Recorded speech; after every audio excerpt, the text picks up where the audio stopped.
way, all I wanted to start off with my shoes I got from Diversity Thrift for like $3. They're in Richmond, Virginia. I love them. We needed winter clothes because our clothes are in storage in Jersey because, you know, homelessness. I also, so there's going to be an update.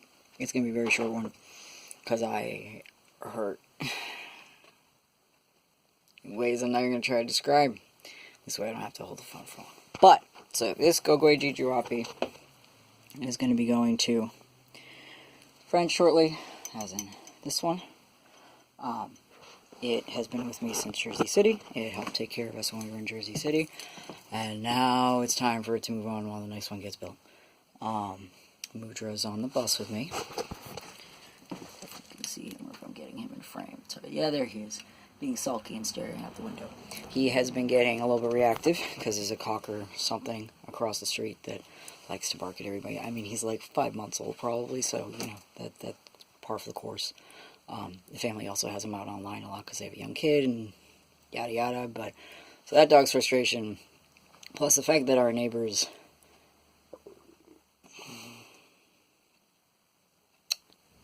it tends to go hand in hand that Trump supporters don't like people like me and BB before they know that we're trans and that I'm indigenous mix. But, you know, so there's been a lot of cold shouldering going on, which, you know, in COVID just is a sad thing to see, but whatever. People make their choices, and we're still doing as fine as we can. It's not like we can have really any extra help on this bus besides people that are in actual contact with us because we don't want to be possibly running risks. But I also want to show you that we got this foldable stool, which is for a drum kit, also at Diversity. I think they said it was going to be 10 and I would have haggled them down, but then I don't know if they actually charged us that much for it. Moo might demand to come closer to me. We'll see what happens. He's probably going to wait over there. I wanted to show why. Okay, so I'll put this down first. These are my tools for the day. I'm only going to be doing this for like 10-15 minutes. Punch, hammer, and of course my gloves. I am just going to be punching rivets, as in the centers of them, and by that I mean every single one of these little babies and along all the rest of the bus here. These all have to come out. Now, we might be angle grinding them, but before we angle grind them, we want to get the chairs out of here, and we're seeing if we can actually sell them for very, very cheap, or then we'll just get rid of them if we can. But, let me try propping this for a second. That works. But so, before we angle grind, we're doing that, and so it means that we're hitting every single one of those, which takes more than one hit often enough. It also means that we then have to chisel the tops off, yada yada. I mean, I don't know if you guys have, like, if I gave a good enough shot of what this bus looks like. All the chairs are up. We're getting ready to take out that heater. Hopefully it's in the shot. We've got everything getting done up here. There's a lot of demolition left to do, and we both have a lot of chronic pain, and we're both supposed to be on bed rest for disability stuff, but this is the life we're in. So I'm saying all this because, once again, I know I haven't really talked to anybody except for maybe 2 people, possibly 3, and those 2, possibly 3 people are people that actually are either watching my cats right now, which we just came back from seeing them again, which is more sitting in the car, which hurts a lot. It's just a list. And this isn't complaints, this is just me, like, stating trigger stacking for physical pain issues, so people have some idea what's going on. I understand because nobody's living my life. Nobody else I know right now is me, so they're not running around with 2 senior dogs and their queer partner of 12 years, you know, making, I'm not saying other people aren't doing this, I'm saying they're not, us specifically. They're not running around in COVID, being homeless, trying to make one house which is literally falling apart because capitalism hates its people, and because it doesn't have people. So the people that we're staying with, who, by the rules of Trump, shouldn't be having these things happen to their home, are in a bad way. And we're trying to be helpful while we're here.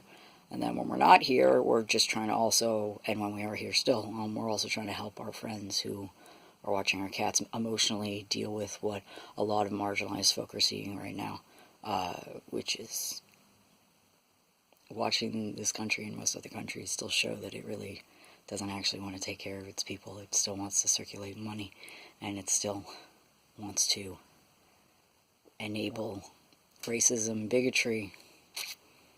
So, with us being in that world, this is why I haven't been able to message, call, etc., a lot of people. It has nothing to do with y'all, unless you're enabling those things, and then I'm sorry, I wouldn't right now be able to message you anyways, because I have to be messaging people that are helping those of us that are trying to resist the oppression to stay alive, so everyone can, benefit and help one another. But I have the strangest feeling everybody I talk to does not support bigotry, be it through ignorance or willful choices. I still think plenty of time ignorance to some point is willful choices, but we all do get raised a certain way. And like I've said before, if I ever say something ignorant on here, feel free to call me out, please. Or in general, call me out. But I'm about to be hitting these. And so that means I'm going to be doing it for... Ow. The bust size helps me stretch. This helps. I can't, for people that don't understand this, I literally have a hard time putting on and off my coat now, any size, because doing this hurts. Lifting my arm up hurts. Cooking hurts. Doing dishes hurts. This used to be the case back when my disability was really bad, but then I was supposed to be healing, and then capitalism and our government keeps stopping that from happening. So now I'm going to go to hammering this bus. I keep trying to make one of these, and it doesn't sound like a rant, but the thing is, there's no way to really encapsulate what's going on succinctly without saying the same thing over and over, which, yes, sounds very cyclic, but so is the system that we're in right now that is oppressing everything that it can in the name of money. So, and keeping certain people in power who,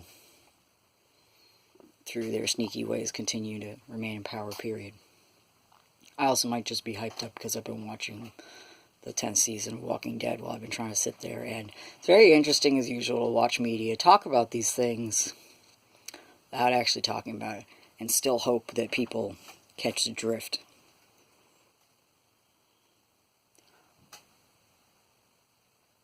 I think a lot of times they don't. And I say that from having traveled all the places I have and knowing all the people I do and meeting more people all the time who don't catch the drift, which is why, as much as I know, if Phoebe was here, he'd probably be poking me to stop, and I'm about to. And I know being forward like this usually means people don't listen. But that is why we are where we are. So I'm going to close out with my opinion of something. I support the buffaloes with the pants on their horn, be it the masks or the earrings or anything like that. It's not me being bigoted towards the reason why those images are out there. I can't say I would be being racist towards the person, because the woman, to my knowledge, is white. And besides being obviously part white, being a white lady, she definitely puts me in the minority as an indigenous, mixed, transgender, two-spirit queer person. But so I do support those images, and the reason for that is because consequence of actions, and that's why, as I've been watching, the indigenous community has been really just showing it up with this story of the buffalo with the pants on its horn, bison Miskay. Because we all get it. We're all here because of the consequences of our actions, be they positive or negative. I'm on this bus right now in COVID, doing this in pain, having a hard time communicating with people because of the consequences of my own actions and the actions of those around me. I accept that. But with that, that means everyone I know has to accept the fact that this is what it is right now, and it only changes when everybody changes it. So, meantime, I'm going to keep doing my numerous archetypes, and I'm going to keep doing what the Creator tells me to do, which is be my numerous archetypes and live this story, because, hey, it's a great story. I just look forward to finally resting in my bed on here and having some peace. Peace can happen before that. Peace can happen now. I'd be down for that, but I'm just waiting on everybody else. In the meantime, I'm just going to keep flowing on my boat down the river, doing my thing. And when people ask me for help, I will help as I float on my boat down the river. And if I'm supposed to stop, then Creator will tell me I'm meant to. But right now, my meant to is flowing along. And so therefore, I will talk to you all later. Walalan for everything. It means thank you.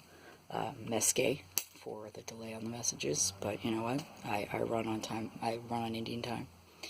Time immemorial means that I help the people that I'm supposed to help because life tells me to, and I do the things I'm supposed to do because life tells me to, and I'll get there when I get there. Because it is what it is. Kasalo to each and every one of you. I love you, and I will talk to you later. The Maltese.